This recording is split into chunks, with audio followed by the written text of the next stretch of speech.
लोग, जितने लोगों ने जिनकी चेहरा नहीं देखी हो, वो आज हमारे सामने में समक्ष में आने वाले हैं। राहुल दादा कन्ना के गोंडी यूट्यूब चैनल आपके सामने अभी आप प्रस्तुत कर, आप लोगों के सामने आप देखिए।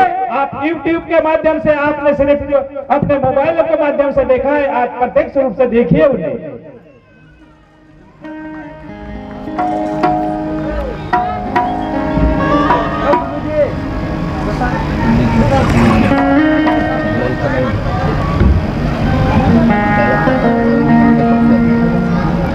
मेरे दो शब्द शुरू करने से पहले हमारे पहांदी पारी कुपार लिंगो याया दाई कलिकंकाली दाई रायताड़ जंगो हिरसका लिंगो मेरे शंभू माधव और सभी तीन पुरखा शक्ति इस धरोहर पर, इस जमीन पर जिनके पैर की धूल पड़ी है, ऐसे सभी हमारे पेनों को मैं सबसे पहले सेवा जोहार करता हूं।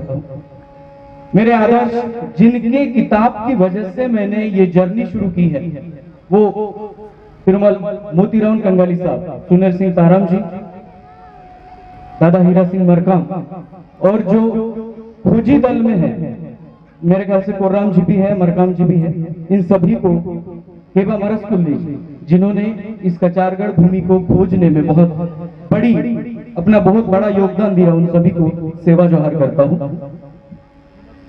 इस मंच पर उपस्थित जिनको मैं अपने दिल के करीब रखता हूं, जिनके विचारों पर मैं चलता हूं, बीएल कोर्राम जी, हमारे तिरुमल प्रकाश सलामी जी, इस मंच पर उपस्थित अभी जो पाटा उन्होंने गाया और अपने सप्त स्वर से सभी को मंत्रमुग्ध किया, मेघराज मसराम जी, और आदरणीय मंच जो मंच पर सभी सगाजन है, सभी को एक बार में सेवा जोहार।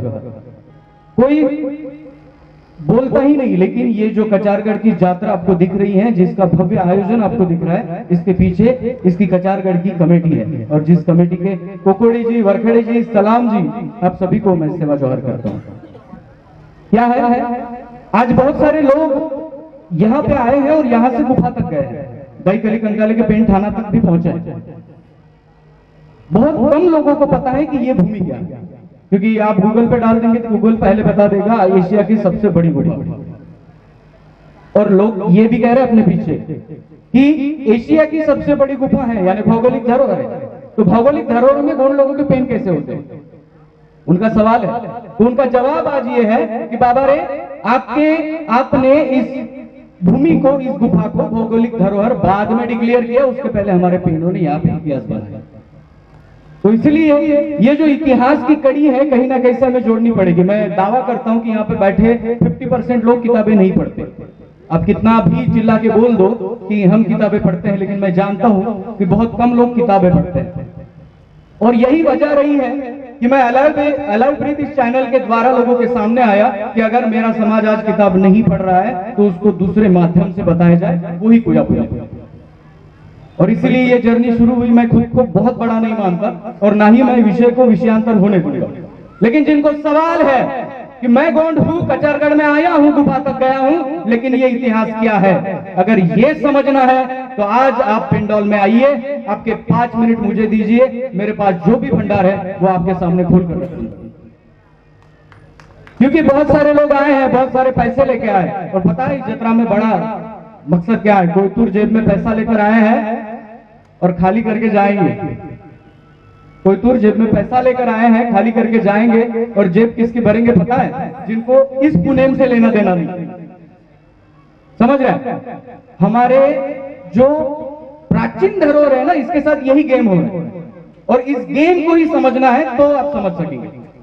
सबसे पहले अगर कचारगढ़ की भूमि को, इतिहास को समझना है तो हमें तिरुमल मोतीराम कंगाली साहब के लिखे हुए इतिहास को भी पढ़ना है, समझना है। कंगाली साहब ने खुद के मन से या घर में बैठे इस इतिहास को नहीं लिखा, पूरी जिंदगी निकल गई कंगाली साहब की ये रिसर्च करते हुए कि यहाँ कचारगढ़ की भूमि में हुआ क्या था, क्या ऐसा हुआ था जिसकी वजह से आज लाखों भाविक आज इस पंडाल में खड़े हैं, पूरी यात्रा में घूम रहे हैं।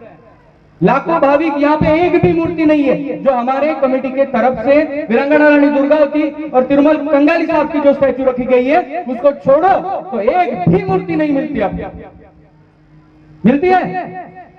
अरे ऐसे स्थल पे यहाँ पे गोंड समाज आके करता क्या है इतिहास। और इस इतिहास को अगर जानना है तो आपको मुझे 5 मिनट तक झेलना पड़ेगा। इसमें मुख्य कैरेक्टर यानी मुख्य हमारे पेन दाई कली कंकाली, दाई रायताड़ जंगो, पांदीपरी कुपार लिंगो, हिरासुका लिंगो और हमारे 33 लिंगो जो बाद में लिंगो बने थे, लेकिन 33 बच्चे जो उस गुफा में बने थे। और ये इतिहास, इस इतिहास को अगर हम खोजेंगे तो बाकी हिस्टोरियन मुझे कॉल करते हैं, मैसेज करते हैं, मेल करते हैं, कहना कि जी इसका आप अनुमान कैसे लगाएंगे कि ये कितनी सदी का था, कौन सी सदी का था। तब हम लोग 10,000 साल के पीछे जाते हैं। अरे 10,000 साल पहले तो हमें हड़प्पा सभ्यता मिली है जो कि गोंडी थी।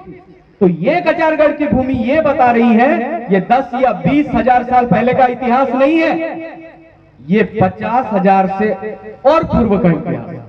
लेकिन हाँ, इसके ऊपर और बकायदा बढ़िया से रिसर्च होना चाहिए। रिसर्च धर्मों के चश्मों से नहीं होना चाहिए। धर्मों के चश्मों से जो किताबें लिखी जाती है, जो रिसर्च किया जाता है, वो असल में इतिहास नहीं होता, वो आपको बेवकूफ बनाने का एक किताब होता है। जैसे कि वट्टी जी ने कहा था कि हमारे साहित्यों में अभी ऐसे ऐसे लोग आ रहे, किसी ने गोटुल को गोटुल बोल दिया, बोला कि नहीं, और उसने ये भी कहा कि गोटुल में ऐसे ऐसे प्रकार होते हैं। उसको ये पता नहीं है कि वहां क्या होता है, वो ये बताता है कि लड़का लड़की मिलके नाचते हैं, गोटुल में बैठते हैं, ऐसे लोग लिख रहे हैं। अरे उसको ये नहीं पता कि मैं मेरे मामा की लड़की के साथ हंस सकता हूँ, खेल सकता हूँ। आज भी हम मामा की लड़की या मैं एक दूसरे से हम मिलते हैं तब एक दूसरे के साथ हंसी मजाक करते हैं। ये वो रिश्ता गोटुल में निभाया जाता था और बाहरी लोगों ने जो देखा वो गलत लिख रहे हैं। और इसके लिए मैं कुर्राम जी, सलामी जी और बाकी साहित्यिक विदों को या कचारगढ़ कमेटी को भी कहना चाहूंगा कि अभी क्या है, अभी गोंडवाना की किताब दिन ब दिन निकल रही है। अपने अपने तरीके से इतिहास लिखा जा रहा है, लेकिन उस इतिहास को गलत तरीके से लिखा जा रहा है। लेकिन कॉमन आदमी क्या करेगा, कॉमन आदमी स्टॉल से वो किताब खरीदेगा, उसको ये नहीं पता कि किस बंदे ने लिखा है और कैसे लिखा है। तो हमारी गोंड महासभा ने, यानी हमारी जो भी अखिल भारतीय गोंड महासभा है, उन्होंने हर किताब पे सिक्का करना चाहिए, ठप्पा लगाना चाहिए कि ये इस महासभा के तहत इस किताब को मंजूरी है, और जिस किताब को मंजूरी नहीं है वो किताब लेना ही नहीं है। तब जाके गलत इतिहास धीरे धीरे धीरे धीरे खत्म होने लगेगा। तो हम फिर से टॉपिक पर आते हैं कि इस कोयली कचारगढ़ पावन धरा पर क्या हुआ था। और आपको थोड़ा सा और बता दूं, यहाँ से चांदागढ़, जैसे महाराष्ट्र में मुझे मराठी आती है, मैं मराठी आदमी हूँ, मैं चंद्रपुर के गोंड पिपरी इलाके से हूँ और धानापुर मेरा गांव है, और वहां से ही मैंने ये शुरुआत करी थी। महाराष्ट्र के चंद्रपुर जिले में कोटा परंदुली नाम का एक स्थल आता है। अभी उस महीने में वहां की जत्रा संपन्न हुई है। तो वहां पे कोटा परंदुली में जब आप जाएंगे तो रायताड़ जंगो के बारे में आपको पता चलेगा। और रायताड़ जंगो दाई का एक मंदायरोन था, जिसे हम आश्रम नहीं कहेंगे, क्या कहेंगे, मंदायरोन था वहां पे। और मंदायरोन में कली कंकाली, दाई कली कंकाली को भी समाज ने प्रताड़ित किया था। कली कंकाली भी उनके साथ जाके मिली थी। उनके पास जो बच्चे थे, अनाथ बच्चों की संख्या कुल 33 बताई जाती है, और वो बच्चे वहां थे कोटा परंदुली में। और एक दिन वो घूमते घूमते इस कचारगढ़ भूमि पर आकर पहुंच गए। शंभू माधव यानी शंभू गौरा की जोड़ी इस क्षेत्र में थी, और वहां का निवास स्थल भी आपने देखा होगा अगर आप गुफा में गए तो। वहां पे 33 बच्चे पहुंचकर उनको सताने लगे, या शंभू को ये लगा होगा, शंभू जब पंचखट के राजा थे तो इतने तो गर्विष्ठ नहीं थे कि डायरेक्टली किसी को बंद कर देंगे। शंभू ने ये सोचा होगा कि इन लोगों में शिस्त नहीं, ये कैसे ही घूम रहे, कैसे ही नाच रहे, और इनको डिसिप्लिन लगाने के लिए शायद उन्होंने उनको वहां पे रखा गया। और फिर जब बात आई उन बच्चों को छुड़ाने की, तब याद किया गया हिरासुका लिंगो को, जो कि संगीत तज्ञ थे, संगीत अभिरक्षक थे, जिनको एक पद कंकाली दादा ने दिया है, पाना कावड़ी आलिर। पाना कावड़ी आलिर इस शब्द को हम लेंगे, और हिरासुका लिंगो की मधुर किंगरी के धुन से उन बच्चों में, जो बच्चे 12 साल से उस गुफा में कैद थे, उन बच्चों में कोलाहल उत्पन्न हुआ कि ऐसा क्या बज रहा है जो हमें आकर्षित कर रहा है। और सब मिलकर उन्होंने ढलान को ढकेला और वो बच्चे बाहर आए। लेकिन जो ढलान उन्होंने ढकेली, वो ढलान किंगरी बजाने वाले हमारे हिरासुका लिंगो के शरीर के ऊपर से निकल गए और आज भी वो गुफा के सामने आपको झंडा नजर आ रहा है, वो हिरासुका लिंगो का शहीद स्थल है। ये इतिहास ऐसे बड़ा है कि हिरासुका लिंगो, पांदीपारी कुपार लिंगो, दाई रायताड़ जंगो या दाई कली कंकाली, इनके बिना ये इतिहास अधूरा है। हमारे पुरखाओं ने इस गुफाओं में रहे हैं, वो लोग इन गुफाओं में उन्होंने अपना इतिहास बनाया है, उनके पैर की धूल लगी है वहां पे, इसलिए हम लोगों को बोलते हैं कि जूता और चप्पल पहन के ना जाए। कचारगढ़ एक ऐसा स्थल है जिसको आप यहाँ पे इतिहास को महसूस कर सकते हैं। यहाँ पे आपको कोई ऐसा आडंबर, कोई ऐसी मूर्ति नहीं मिलेगी जिसके सामने आपको गिड़गिड़ाना है। आपको वहां खड़े रह के उस इतिहास को महसूस करना है कि आपके पुरखाओं ने यहाँ पे कितना बड़ा इतिहास लिख रखा है, और इसी इतिहास को तो हम लोग सामने लाने की कोशिश कर रहे हैं। इसी जो गानों में, पाटाओं में हमारे किंगेरी वादक लोगों ने गाए, वो उनके पाटाओं का सार निकालकर हमारे साहित्यिकों ने आपके सामने जो गोंडवाना के बुक्स रखे हैं, वो उन्होंने इसी वजह से लिखे हैं। और जब मैं ये सुनता हूं कि हमारे समाज में एक बहुत बड़ा मैटर है, जिस मैटर को मैं यहाँ पे बताना चाहूंगा और मैं सबकी रजा लूंगा, मेरे पीछे बहुत सारे लोग हैं। मैटर ये है कि सब जानते हैं कि यहाँ का गोंड आदमी प्राचीन है, प्रोटो द्रविडियन है, प्रागैतिक ऐतिहासिक कालखंड से आया है। जब हम थे तब कोई धर्म भी नहीं था, और इसलिए मैं मेरे वीडियो में कभी भी गोंडी धर्म ऐसा नहीं बोलता। ये हमारी व्यवस्था है, इसके पीछे हमारा कस्टमरी लॉ है, और कस्टमरी लॉ होने के कारण ये हमारा धर्म नहीं है, क्योंकि हम प्राकृतिक चीजों को तो मानते हैं, और धर्म प्राकृतिक नहीं है, धर्म इंसान ने बनाया है। इंसान को जब लगा कि इंसान को इंसानियत सिखानी चाहिए, तब उसने नियमों का एक संच बनाया, उस संच को उसने धर्म कहा। लेकिन उसके पहले से अगर हम लोग आते हैं तो हम किसी भी धर्म से नहीं आते। अगर धर्म से आते हो तो प्राचीन नहीं आते। इन बातों को ध्यान रखिए और लॉजिक लगाइए। आज क्या हो रहा है, आज इस मंच पे, जिस मंच पे मैं खड़ा हूं, आज हमारे जो सगा बांधव है, हमारे जो बाकी लोग हैं, डुप्लीकेट करने पे तुले हैं, और ये बहुत गलत बात है। अरे तुम ओरिजिनल हो, तुम्हारा डुप्लीकेट बाकी लोग करना चाहिए, लेकिन नहीं, वो आदमी 1.5 घंटा पूजा करता है तो मैं भी यहाँ पे 1.5 घंटा ही पूजा करूंगा। गलत है ना, किसी की कॉपी करना गलत है। अरे हम ओरिजिनल है तो हमारी कॉपी वो करे, हम क्यों करें? हमारा कंसेप्ट क्या है कि हम अगर गंडोदाई से कनेक्ट होना चाहेंगे तो 5 मिनट में हो जाएंगे, पानी लेके डाल देंगे और खड़े हो जाएंगे तो गंडोदाई से कनेक्ट हो जाएंगे। आज भी हमारे सब पेड़ जो पेड़ के नीचे होते हैं, पेड़ के नीचे होने का एक कारण है कि पेड़ की बहुत सारी जड़ें बहुत दूर तक फैली होती है। एक पेड़ की जड़ दूसरे पेड़ से कनेक्ट होती है, दूसरे पेड़ की जड़ तीसरे पेड़ से कनेक्ट होती है, और जब आप एक पेड़ के जड़ से कनेक्ट हो जाते हैं तो पूरी धरती से कनेक्ट हो जाते हैं। ये वो पेड़ वाला कंसेप्ट है जिसको समझना पड़ेगा, और इसीलिए हम जो साइंटिफिक रीजन है उसको छोड़ दे। महुआ क्यों अपनाया जाता है कोई तुरंत?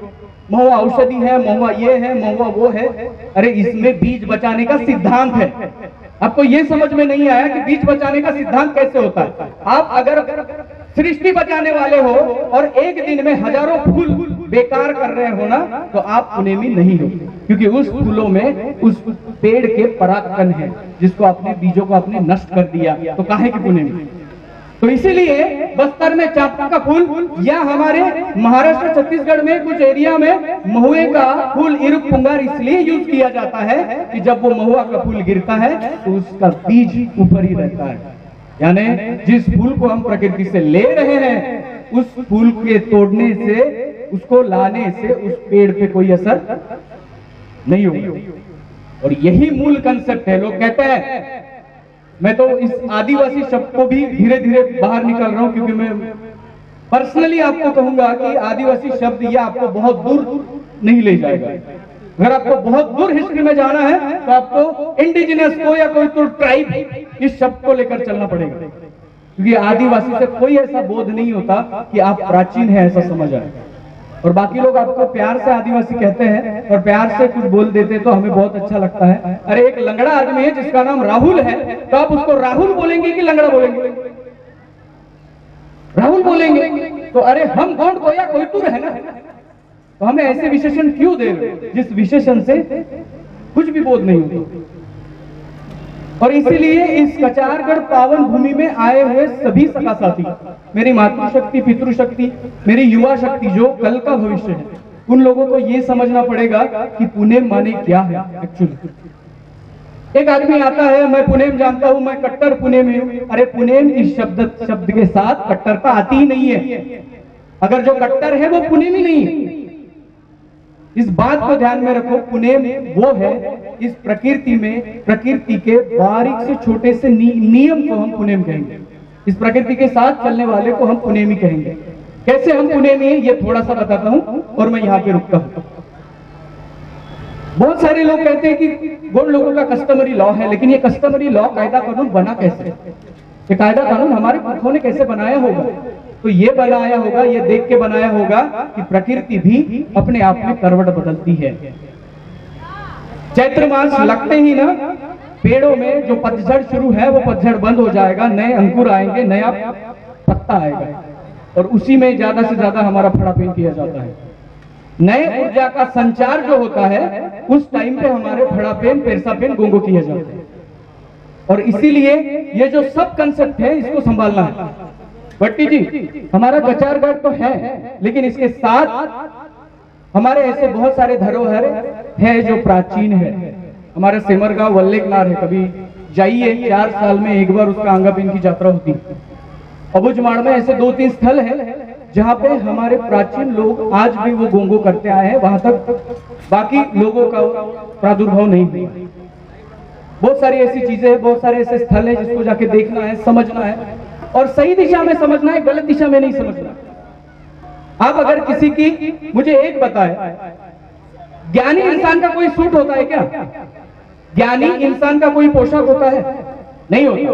वो किसी भी पोशाक में ज्ञानी ही कहलाएगा। उसके लिए कोई ऐसा ड्रेस नहीं होता और उसके लिए कोई ऐसा तामझाम नहीं होता। लेकिन आज बाकियों का देख के हम लोग ज्ञानी लोगों को ऊपर बिठाते हैं और अपन नीचे बैठ जाते हैं। ये गोंडवाना की रीति परंपरा नहीं है। गोंडवाना में कोई भी लिंगो, कोई भी ज्ञानी व्यक्ति जब समाज में आता था तो वो ऊपर बैठ के लोगों को आदेश नहीं देता था, वो उनके साथ बैठ के बोलता था, साथ में बैठ के उनके साथ विचार विमर्श करता था, जिसको हम गोंडी में बोलते हैं मांदी। लेकिन आज ऐसा हो गया है कि एक व्यक्ति ऊपर बैठता है और हम नीचे तालियां बजाते हैं। अरे गोंडवाना का मेन विचारधारा गई कहां? कहां गई? कहां गया कंसेप्ट आपका? समानतावाद कहां गया? अरे जब वो मंच पे होता है, जब आपको वो बताता है तब ज्ञानी होता है, लेकिन जब आपके साइड में आके बैठ जाता है तो आपके जैसा बन जाता है। यही है समानता। लेकिन हम एक दूसरे के साथ दरी पैदा कर रहे हैं और इसको समझकर हमें आगे चलना पड़ेगा।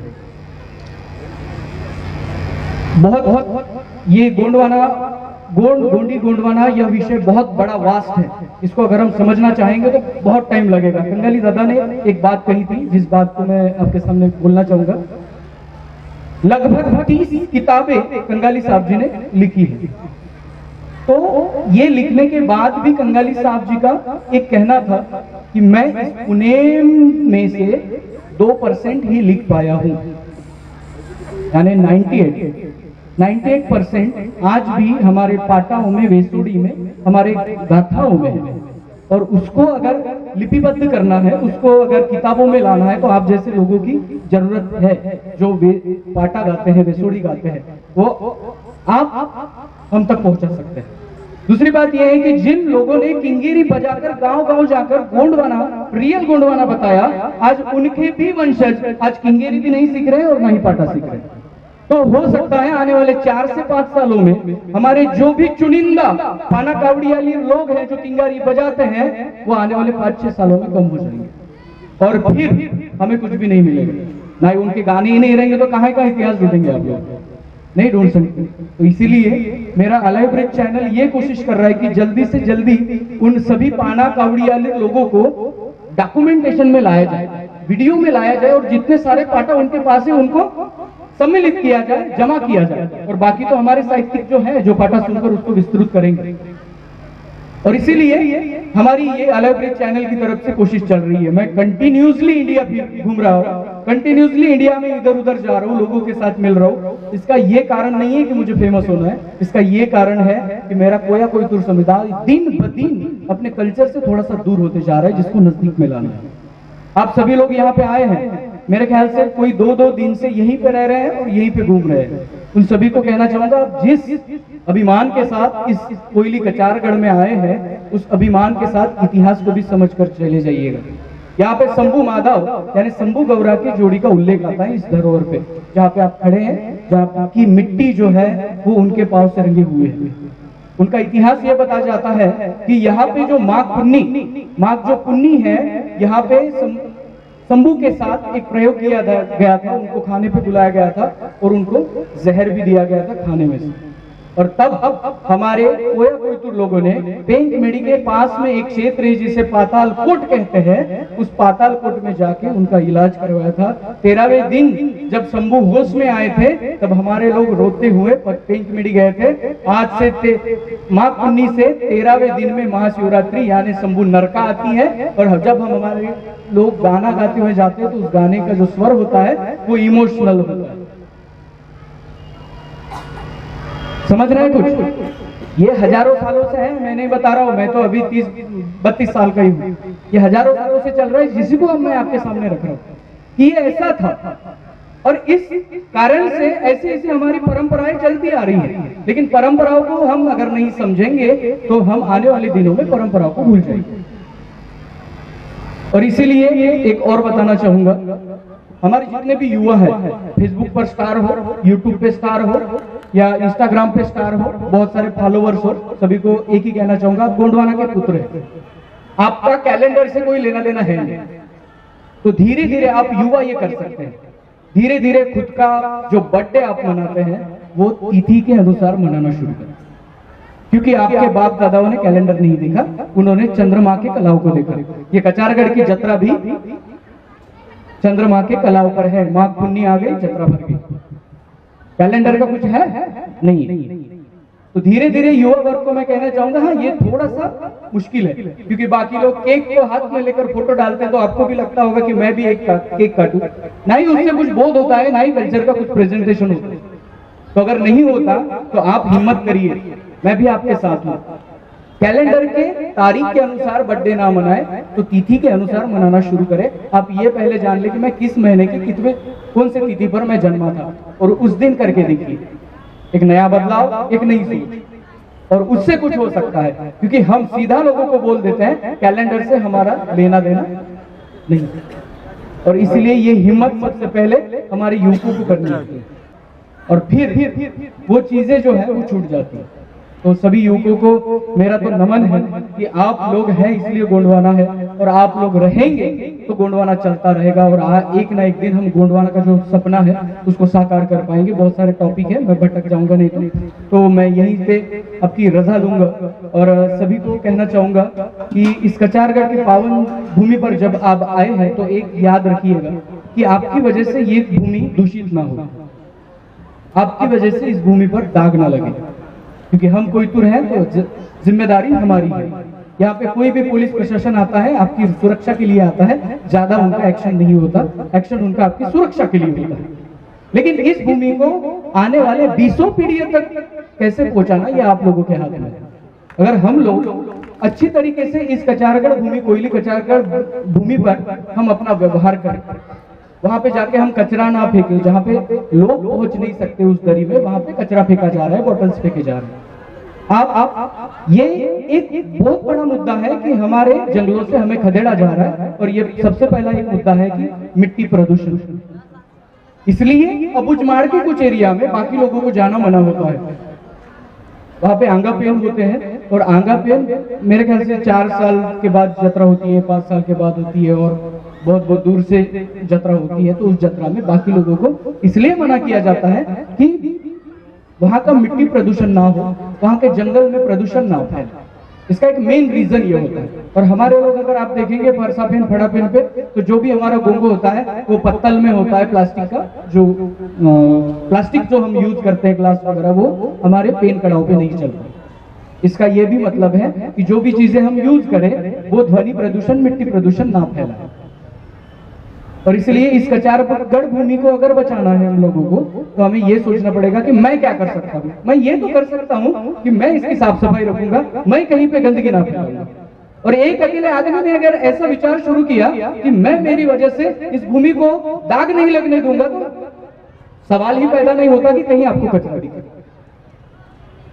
तो ये मैं से शुरू होना चाहिए, लोगों से शुरू करने की हम राह देखते हैं। वो शुरू करेगा तो मैं करूंगा। वीर बाबूराव शर्मा के जन्म लेना चाहिए, लेकिन वो खुद के घर में नहीं, साइड वाले, क्योंकि मेरा बेटा अगर वैसे शूरवीर होकर काम करेगा तो वो शहीद हो जाएगा। ऐसी सोच हमें नहीं रखनी। समाज के लिए बहुत सारे धुरंधरों ने यहाँ पे आवाज उठाया और हम खुद उस हद तक आवाज उठाते रहेंगे जिस हद तक हमें हमारा पूरा हक अधिकार नहीं मिलता। और एक टॉपिक मुझे याद आ गया, मैं बता के चलता हूँ। देखिए, बहुत सारे लोग ये कहते हैं 52 गढ़ों के राजा, गोंड राजा, लेकिन आज हम कहाँ हैं? दारिद्र्य रेखा के नीचे आ गए। इसमें एक बदलाव और भी हुआ। ऐसा नहीं है कि हम लोगों ने बहुत सारी गलतियां करी और हम ये ऐसा हुआ। बाकी लोग जो मंच पे बताते हैं उसमें कोई ये सच्चाई नहीं होती। इसमें एक बदलाव जरूर हुआ, वो बदलाव है अर्थव्यवस्था का। इस देश में पहले जब ट्राइब रहते थे, या ट्राइब उस काल की मैं बात कर रहा हूँ जहां पे रुपया नहीं था, तब अब एक कुंभार से हमें घड़ा भी लेना है तब हम उसको अनाज देते थे। एक माली से बाल भी कटवाना है तो उसको अनाज देते थे। एक खाती से कुछ पेन बनाना है तो उसको अनाज देते थे। अनाज से हम अनाज देकर चीजें खरीदते थे। वो थी वस्तु विनिमय पद्धति, बार्टर सिस्टम। और ये जो बार्टर सिस्टम है जब तक लागू थी तब तक हमारे गांव में पाटलाल था, सेवकाल था, सब लोग थे, और जिसके घर में ज्यादा फसल वो बड़ा आदमी माना जाता था गांव का। लेकिन रुपया पद्धति आई और रुपया हम कोई तुर बना नहीं सकते, और रुपया के मामले में हम थोड़ा नीचे आ गए। ऐसा नहीं है कि हम लोगों ने बहुत सारी गलतियां कर दी, हम लोगों ने गलतियां नहीं करी है। यहाँ का अर्थव्यवस्था का सिस्टम बदला है, शिक्षा का सिस्टम बदल गया, अर्थव्यवस्था में हम पीछे चले गए। लेकिन एजुकेशन, शिक्षा हम पहले गोटुलों में लेते थे, अपनी भाषा में लेते थे, लेकिन आज जिस कॉलेज स्कूलों में जाते हैं वहां तक दूर दूर तक गोंडी सुनाई नहीं देती। तो वो या तो हिंदी में बोलते हैं या वो प्रादेशिक भाषा में बोलते हैं। तो यहाँ का इस कबीले का आदमी जो बच्चा 18-20 साल तक गोंडी बोलते आया है, उसको मराठी, हिंदी, बाकी भाषा सीखने में थोड़ा सा टाइम तो लगेगा। और वो टाइम लेने के चक्कर में हमारे पीछे थोड़े से हम भाषा को भी कवर नहीं कर सकते। तो इसलिए बाकी के बच्चों के अंदाजे से हम थोड़ा पीछे चल रहे हैं। लेकिन इसका आंसर ये नहीं है कि पहले के काल में राजा लोग घोड़े पर बैठते थे, तलवार उठाते थे और युद्ध करते थे। तो आज वो काल नहीं है, आज काल बदला है। आज आप घोड़े पर बैठ के जाके किसी के साथ युद्ध नहीं कर सकते। तो आज वो काल है, आप कलम की जोर पे वही शासन, वही अर्थव्यवस्था, वही शिक्षा व्यवस्था कलम की जोर पर ला सकते। ये कलम ही है जो आपको सही रास्ता दिखाएगी। बाकी लोग मंच पे आएंगे, कुछ भी बताएंगे, कुछ भी होगा, आप सुनोगे नहीं सुनोगे वो आप बात की बात है। लेकिन सबको एक बताना चाहूंगा, पुनेम या गोंड समाज या गोंड गोंडी गोंडवाना का जो नॉलेज है, ऐसा कोई इंजेक्शन नहीं बनाए जो एक इंजेक्शन देने से समझ आएगा। कोई ऐसी पेन ड्राइव नहीं है, कोई ऐसी मशीन नहीं है जैसे मशीन में आपको डाला और उधर से निकाला तो गोंडी समझ में आ गया। इसके लिए आपके पास एक ही रास्ता है, और रास्ता है साहित्य को पढ़ने का। यहाँ पे मेरे ख्याल से बहुत सारे लोग हैं, कई लोग बाहर से मुझे सुन रहे हैं, कई लोग अंदर से सुन रहे हैं। आप लोगों में से मैं ये मानता हूं कि 80% लोग, 80% लोग पढ़ना जानते हैं। आप में से 80% लोगों ने अगर इस गोंडी कोया पुनेम का एक पुस्तक अपने हाथ में लिए और आप जाके टारगेट बनाए घर में कि मैं 30 दिन में या 40 दिन में या 2 महीने में इसको पढ़ूंगा, जब आप पढ़ोगे ना तब आपकी सोच आपके साथ बदलती हुई नजर आएगी। आपको अलग एंगल से गोंडवाना दिखने लगेगा। ये राहुल खन्ना की तो चैनल पे सुनना कोई जरूरी बात नहीं है, आपको पढ़ना जरूरी बात है। और आप जब पढ़ने लगोगे, एक किताब खत्म कर दिया तो थोड़ा सा छोटा, डर जाते हैं बड़े किताब देख, छोटे से शुरुआत कर, लेकिन करो तो सही, क्योंकि ऐसा कोई सॉफ्टवेयर नहीं है जो गोंड गोंडी गोंडवाना आपको बताएगा। तो आपको वही किताब खरीदनी है। अब इतने सारे पैसे तो आप लोगों ने आए खाने में खाया होगा, कुछ लिया होगा, बहुत सारे किया होगा, लेकिन 90-100 रुपए 150 रुपए तक जो किताब आता है वो किसी भी स्टॉल से खरीदो गोंडवाना, और उसको पढ़ो, समझो। अगली बार कचारगढ़ जरूर आएंगे तब और दूसरी एक किताब खरीदो। 4-5 सालों में इतना नॉलेज हो जाएगा कि कोई अंडू पांडू आके आपको गोंडवाना नहीं सिखाएगा, आपको पता होगा कि गोंडवाना क्या है। और जैसे कि मैंने और एक बार मैं रिक्वेस्ट करना चाहूंगा, अखिल भारतीय गोंड महासभा जो है उनको अब हम ये कदम उठाने को कहेंगे कि बहुत सारी किताबें आ रही है, कोई गलत है कोई सही है, ये कैसे एक कॉमन आदमी जानेगा, उसको जानने में बहुत दिक्कत होगी। तो गोंड महासभा की तरफ से आज तक जितने भी किताबें प्रकाशित हुई है उनकी सम्मति पत्र उस किताबों पे जोड़ना अनिवार्य करना चाहिए।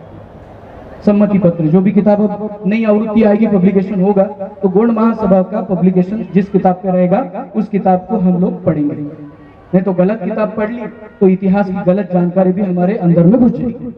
तो इसके लिए ये एक रास्ता है जिस रास्ते से हम अपने असली साहित्य को अपने कोयतुरों तक पहुंचाएंगे और डुप्लीकेट वाले नहीं पहुंचा पाएंगे। तो इसलिए ये भी एक रास्ता है।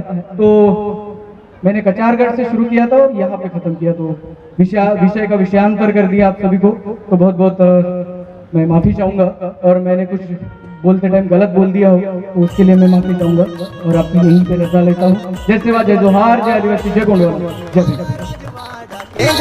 मावा शंभु देवने दंडो से मावा समदो जगुने मावा गोंडवाना मावा राजवाड़ा केंजा कोया मावा शंभु देवने दंडो से मावा समदो जगुने मावा गोंडवाना समदो जगुने मावा गोंडवाना रे ला रे ला रे ला